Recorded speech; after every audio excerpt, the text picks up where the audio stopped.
신앙 고백 우리 하겠습니다. 나는 전능하신 아버지 하나님 천지의 창조주를 믿습니다. 나는 그의 유일하신 아들 우리 주 예수 그리스도를 믿습니다.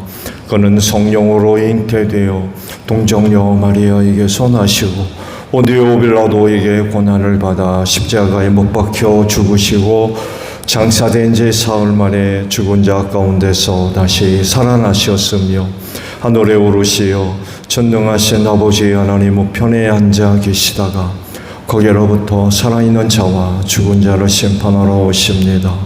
나는 성령을 믿으며 거룩한 공교회와 성도의 교제와 죄를 용서받는 것과 몸의 부활과 영생을 믿습니다.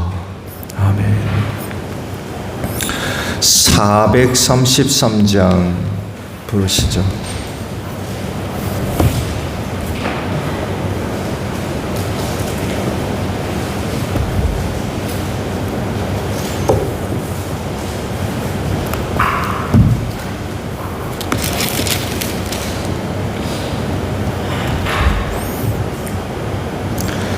(433장이에요) 귀하신 주여 날 붙드사 주께로 갈 마다 더 가까이 저 하늘 나라 나 올라가 구주의 품 안에 늘 안기어 영생의 복 받기 원합니다. 번할 물건 나 없어도 날마다 주께로 더 가까이 내 죄를 주께 다고하니 주님의 보혈로 날 씻으사 눈보다 더 희게 하옵소서. 간악한 바퀴 날 꿰어도 주 예수 앞으로 더 가까이 이 세상 속한 그 허영심 또주한 생각을 다 버리니 정결한 마음 내게 늘 주소서. 이 세상 살 동안에 주께로 날마다 더 가까이 저 배는 천국 나 들어가 한없는 복락을 다 얻도록 풍성하긴 해를 주옵소서. 아멘. 에스겔서 21장 18절에서 32절 마지막 절까지 말씀을 봅니다. 주님께서 나에게 말씀하셨다. 너 사람아, 바벨로니아 왕이 칼을 가지고 올 수 있는 두 길을 그려라. 그 두 길은 같은 나라에서 시작되도록 그리라. 길이 나뉘는 곳에는 안내판을 세우라. 가리 암몬 자손의 라빠로 갈 수 있는 길과 유다의 견고한 성읍인 예루살렘으로 갈 수 있는 길을 그려라. 바빌로니아 왕이 그 두 길이 시작되는 갈림길에 이르러서는 어느 길로 가야 할지 알아보려고 점을 칠 것이다. 화살들을 흔들거나 드랍이 무상에게 묻거나 희생 제물의 간을 살펴보고 점을 칠 것이다. 점괘는 오른쪽에 있는 예루살렘으로 가서 성벽을 허무는 쇠망치를 설치하고 입을 열어 죽이라는 명령을 내리며 전투배의 함성을 드높이고 성문마다 성벽을 허무는 쇠망치를 설치하고 흙 언덕을 쌓고 높은 사다리를 세우라고 나올 것이다. 예루살렘 주민에게는 이것이 헛된 점괘로 보이겠지만 이 점괘는 예루살렘 주민에게 자신들의 죄를 상기시킬 것이며 예루살렘 주민이 바빌로니아 왕의 손에 잡혀갈 것임을 경고할 것이다. 그러므로 나 주 하나님이 말한다. 너희의 죄가 폭로되었다. 너희가 얼마나 범죄하였는지 이제 모두 알고 있다. 너희의 행실에서 너희의 온갖 죄가 드러났으니 너는 벌을 면할 수 없다. 나는 너를 너희 적의 손에 넘겨주겠다. 너 극악무도한 이스라엘 왕아, 내가 최후의 형벌을 받을 그날이 왔고 그 시각이 되었다. 나 주 하나님이 말한다. 왕관을 벗기고 면류관을 제거하여라. 이대로 있어서는 안 될 것이다. 낮은 사람은 높이고 높은 사람은 낮추어라. 내가 무너뜨리고 또 무너뜨릴 것이다. 그러나 이런 일도 다시는 있지 않을 것이다. 다스릴 권리가 있는 그 사람이 오면 나는 그것을 그에게 넘겨주겠다. 너 사람아, 나 주 하나님이 암몬 자손과 그들이 받을 질책을 말하니 너는 이 예언을 전하여라. 이것을 너는 암몬 자손에게 전하여라. 칼이다. 칼이 뽑혔다. 무찔러 죽이려고 뽑혔다. 다 없애버리고 번개처럼 휘두르려고 광을 냈다. 점쟁이들이 너에게 보여주는 점괘는 헛된 곳이요 너에게 전하여 주는 예언도 거짓말이다. 내가 죄를 지었으니 내가 악하니 그날이 온다. 최후의 심판을 받을 날이 온다. 칼이 내 목 위에 떨어질 것이다. 칼은 다시 칼집으로 돌아가거라. 암몬 자손아, 내가 지음을 받은 곳, 내가 자라난 곳에서 내가 너를 심판하겠다. 나의 분노를 너에게 쏟아붓고 타오르는 진노의 불길을 너에게 내뿜고 사람 죽이는 데 능숙한 짐승 같은 사람들의 손에 너를 넘겨주겠다. 너는 불의 땔감이 될 것이며 너는 내 나라의 한복판에 피를 쏟을 것이다. 너는 더 이상 기억에 남지 않을 것이다. 나 주가 말한다. 아멘. 오늘 아침에는요 27절에 있는 말씀을 함께 나눕니다. 내가 무너뜨리고 또 무너뜨릴 것이다. 그러나 이런 일도 다시는 짓지 않을 것이다. 다스릴 권리가 있는 그 사람이 오면 나는 그것을 그에게 넘겨주겠다라는 말씀입니다. 두 가지 내용이 기록이 되어 있죠. 하나는 남유다에 대한 하나님의 심판, 그리고 후반부에는 암몬 자손에 임할 하나님의 심판. 크게 두 가지 내용으로 나누어져 있고 쇠기 구절과도 같은 말씀이 한 구절 들어가 있죠. 당시 그 상황과 전혀 맞지 않는 그 쇠기 같은 말씀이 파고 들어있는데 오늘 아침에 주신 말씀이 바로 그 말씀입니다.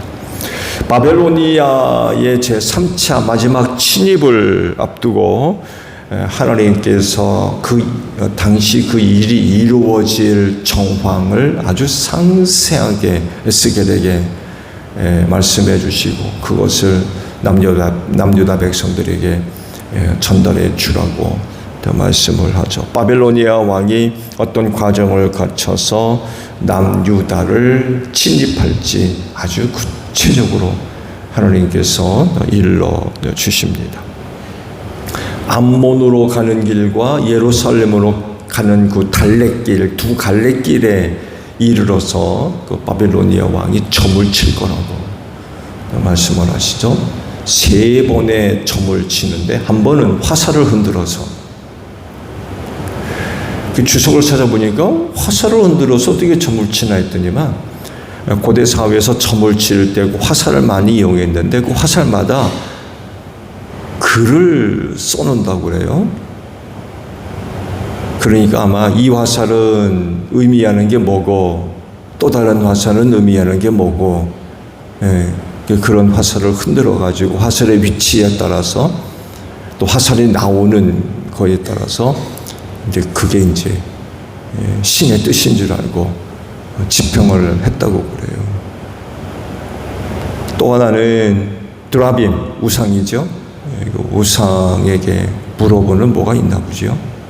그리고 세 번째 마지막 점괘는 고대 사회에서 전쟁은 곧 신들의 전쟁이었죠.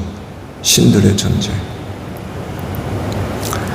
자기 신이 이기면 상대방의 신보다도 우리 신이 강한 걸로 그렇게 판명이 됐고, 그래서 전쟁에 나갈 때는 자기들이 섬기는 신을 데리고 나갔습니다.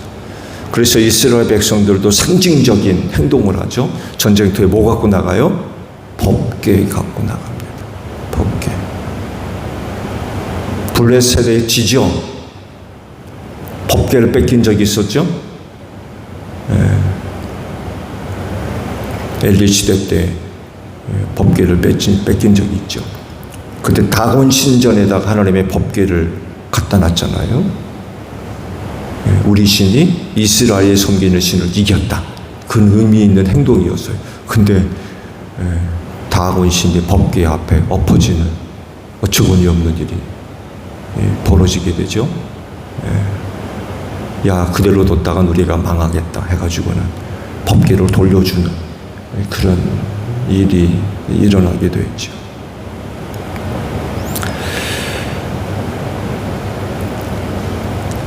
점괘의 결과가 어떻게 나요? 예루살렘으로 가는 것으로 점괘가 나옵니다. 당연히 하나님께서 바빌로니아 왕이 느부갓네살이 점괘를 칠 때 하나님께서 관여를 하셨겠죠. 그렇게 점괘가 나오도록. 그들이 하나님을 섬기는 사람들이 아니잖아요. 당연히 이제 전쟁을 앞두고 뭘 선택할 것인지 점괘를 쳤던 것 같아요. 거기에 이제 하나님께서 관여를 하셔가지고 바벨로니아 왕이 암몬으로 내려가지 않고 예루살렘으로 내려가도록 그렇게 이제 이끄신 거죠.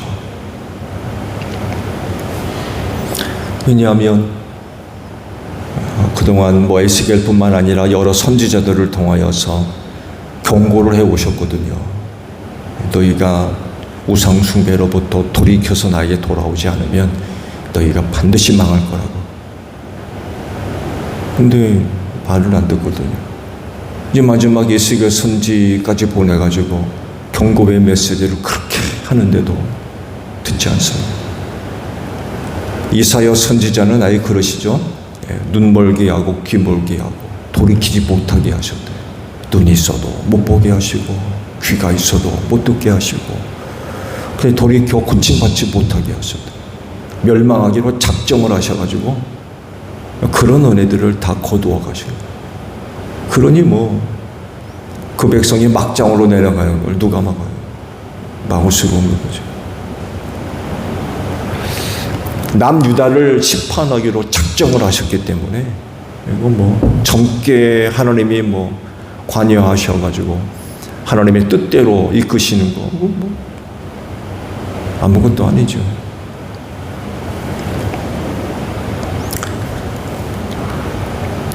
근데 문제는 또 뭐냐면 남유다가 바벨로니아 왕이 점괘를 쳐서 그런 점괘가 나왔다는 그 사실에 대해서도 안 믿으려고 그래요.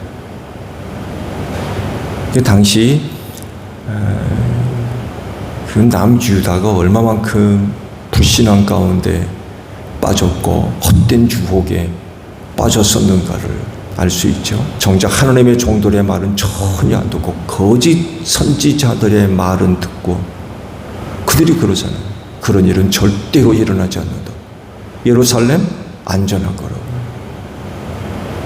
그런 말은 그들이 진정 듣고 싶은 말이었거든요. 그러니까 자기들이 듣고 좋은 말만 하는 거예요.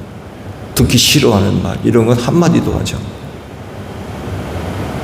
헛된 유혹에 마음 다 뺏겨 있고 정작 들어야 할 말은 한마디도 안 들으려고. 바벨로니아의 마지막 3차 침입을 전혀 믿으려고 하질 않는 거예요.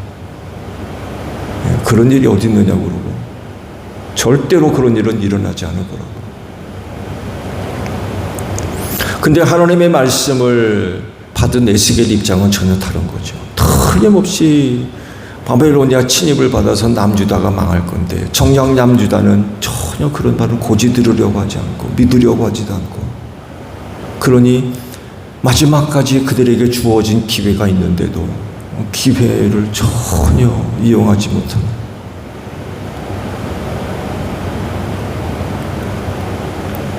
바벨로니아 침입을 받아가지고 어떻게 될 것인지 뻔히 알고 있는 에스겔에겐 참 그 백성들이 불쌍한 거죠. 그러잖아요. 어제도 말씀을 봤습니다만 해도 하나님으로부터 나온 칼이 의인 악인 구분하지 않고 다 쳐서 죽이겠다고 하죠. 당시 얼마나 비극적인 일이 일어났는가를 알 수 있죠. 수많은 사람들이 죽을 수밖에 없는 그런 그 비참한 결과를 뻔히 보고 있는 에스겔 입장에서는 참 그 백성들이 너무 불쌍한 거죠. 근데 그런 상황 속에서도 한 줄기 빛이 비춰지죠. 그것이 바로 오늘 주신 말씀 27절에 있는 말씀입니다. 바벨로니아를 통해서 남유다를 철저하게 파괴시킬 것이라고 그래요. 무너뜨리고 또 무너질 것이다. 그 얼마만큼 하나님께서 철저하게 남유다를 무너뜨릴 것인가를 거듭 이렇게 말씀을 하고 계시잖아요. 철저하게 무너질 것이라는 그런 그 말씀이죠. 그러면서도 새로운 약속을 하나 세우세요. 그렇게 철저하게 파괴시키고 의인 악인 구분하지 아니하고 전부 쳐서 죽일 거라고 그런 거 말씀까지 하시면서도 한 가지 약속을 해주고 계십니다. 다시는 이런 일이 일어나지 않을 거라고 그러세요. 너무 뜻밖이죠. 네. 의인 악인 구분하지 않고 다 쳐서 죽일 거라고, 무너지고 또 무너질 거라고 그렇게 말씀하시면서도 이런 일이 다시는 일어나지 않을 거다 그러시는 거예요. 언제 고난을 갖고 있는 사람이 오면 내가 그에게 그 권리를 넘겨줄 것이다. 그때는 이런 일이 일어나지 않을 거다 라고 약속을 하나 세워주고 있습니다. 이것이 에스겔서 안에 나오는 것이 아니라 모든 선지자들의 아주 독특한 형식이기도 합니다. 하나님의 무서운 진노와 심판이 선언되는 가운데서도 하나님의 은혜로 회복되는, 치료되는 이런 말씀들이 한결같이 같이 선포가 되어져요. 에스겔도 마찬가지입니다.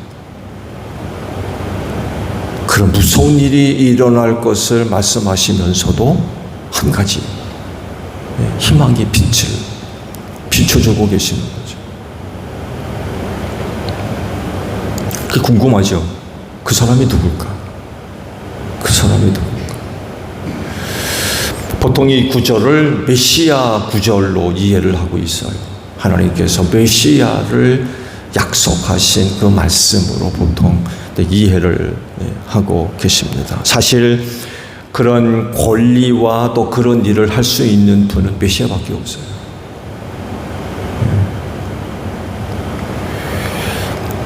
그래서 그 당시 고난 당할 수밖에 없는 남유다 입장에서는 여기에 희망을 가져야 되겠죠. 다른 희망이 없어요.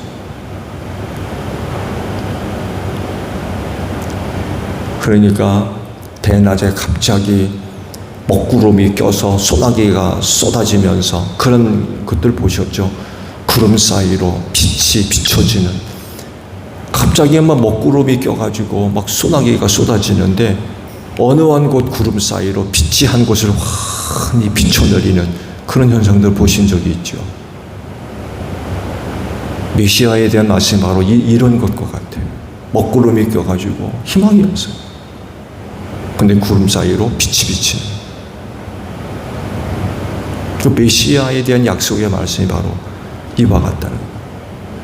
희망은 여기밖에 없어요.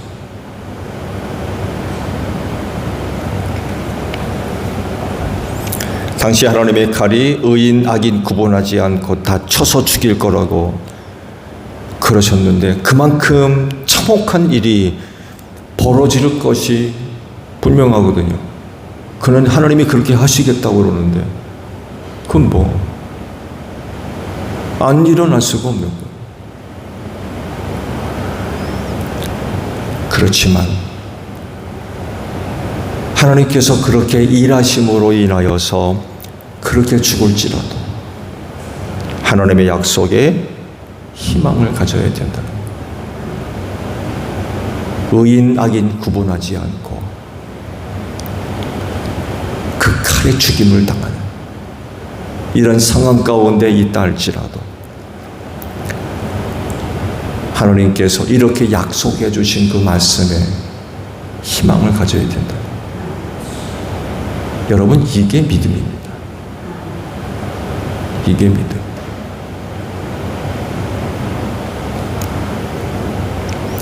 개인적으로 아주 매우 불행한 일을 겪을 수밖에 없죠. 포로로 붙들려 가는 사람은 붙들려 가겠죠. 그러나 죽을 사람은 죽어야 돼요. 그나마 살아서 포로로 붙들려 가는 사람들은 죽는 사람보다 낫다고 할 수 있을까요? 여하간 이런 끔찍한 상황이 벌어질 때 어떤 사람은 참 불행한 그런 일을 겪어야만 하는 그런 상황에 몰릴 수 있어요. 그야말로 바벨론 군대의 칼이 목젖을 누리고 있는, 찔리면 죽어야 돼요. 그런 참 불행한 그런 그 일을 겪을 수밖에 없는 어떤 사람들, 틀림없이 일어날 수밖에 없어요. 말씀을 드린 대로 의인이나 악인이나 구분하지 않을 거라고 하셨기 때문에 주변에 어떤 사람은 당신은 반드시 살 거라고, 그런 말을 들으며 살았던 어떤 사람들, 당신은 틀림없이 하나님께서 지켜주시고 보호해 주실 것이라, 그런 말을 들으며 살았던 어떤 사람들, 그렇다 할지라도 하나님은 의인 악인 구분하지 않고 칼로 쳐서 다 죽일 거라고 그러시는데, 이런 사람들이 참 겪지 말아야 할 불행한 일을 겪을 수 있다는 거죠. 그렇다 할지라도 그들은 최후까지 이 약속의 말씀을 믿고 그 은혜를 사모하며 바라는 그런 그 모습들이 있어야 된다는 거죠. 하나님의 약속이기 때문에 그래요. 내 상황이 참 비참한 그런 그 상황 가운데 최후를 맞이한다고 그래가지고 하나님이 어디 계시느냐고 그러고, 그런 약속이 내게 무슨 소용이 있느냐고 그러고, 그건 믿음이 아니죠.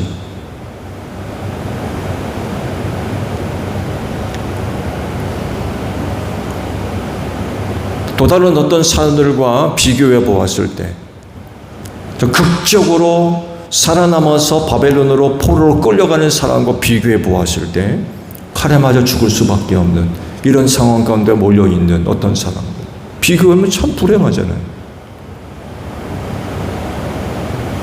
근데 그렇게 죽을지라도 에스겔 선지자를 통하여서 이렇게 약속하신 말씀을 끝까지 믿고 그 은혜를 사모하며 바라고 기다리는 이런 모습들.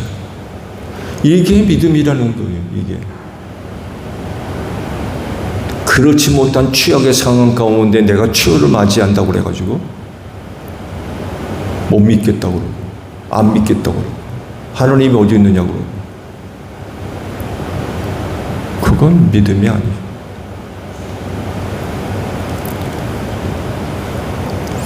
마지막 때가 이르면 온 세상이 큰 시련과 환난을 겪을 것이라고 말씀을 하고 계시죠. 누구도 피할 수 없는 마지막 때 환난들입니다. 이거 통과해야 된다고 그랬어요. 그래서 이 마지막 시대를 사는 성도들에게는 뭐가 필요하다고요? 인내해야 된다. 인내.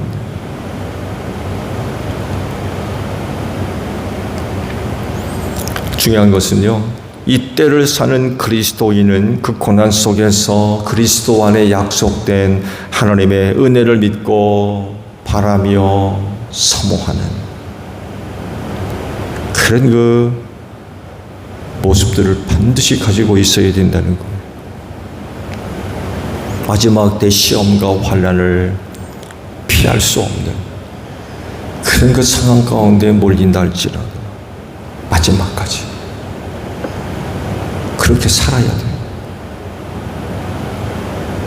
최후까지. 이게 믿음이에요.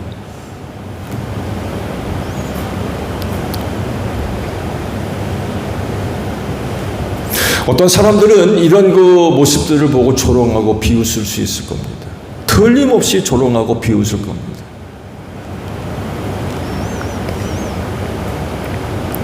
마지막 예수님이 십자가에서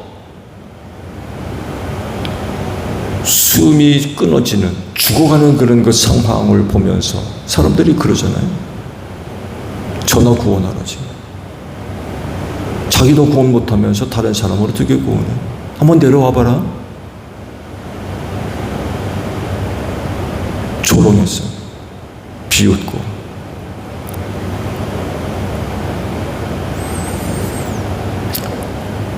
그렇지만 예수님은 마지막 순간까지 자기 영혼을 하나님께 맡기셨어요.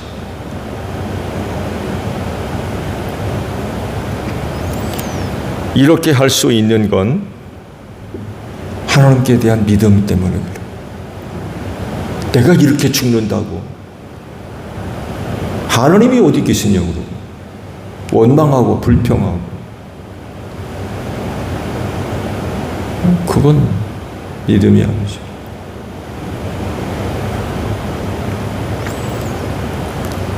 그렇게까지 하실 수 있다는 얘기는 예수님에게 훌륭한 믿음이 있다는 걸 이야기하죠. 그래서 성경은 예수님을 가리켜서 믿음의 창시자요 완성자라고 말씀을 하십니다.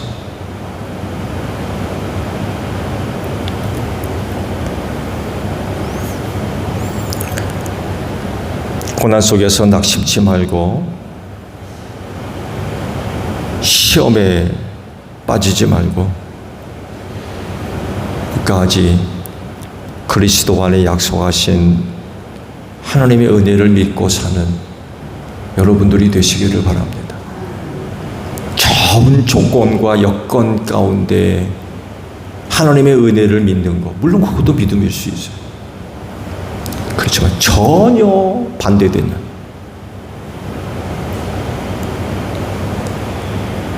그야말로 비참하게 최후를 맞이할 수밖에 없는 그런 상황 가운데 몰린다 할지라도 그리스도 안에 약속된 하나님의 은혜 끝까지 믿고 사모하며 바라고 기다리는 그게 믿음이라는 거죠. 그게 진정한 믿음.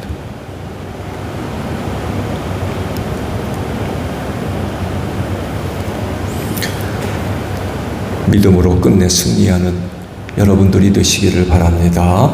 주기도문 합니다. 하늘에 계신 우리 아버지, 아버지의 이름을 거룩하게 하시며 아버지의 나라가 오게 하시며 아버지의 뜻이 하늘에서와 같이 땅에서도 이루어지게 하소서. 오늘 우리에게 일용할 양식을 주시고 우리가 우리에게 잘못한 사람을 용서하여 준 것 같이 우리 죄를 용서하여 주시고 우리를 시험에 빠지지 않게 하시고 악에서 구하소서. 나라와 권능과 영광이 영원히 아버지의 것입니다. 아멘. 기도하겠습니다.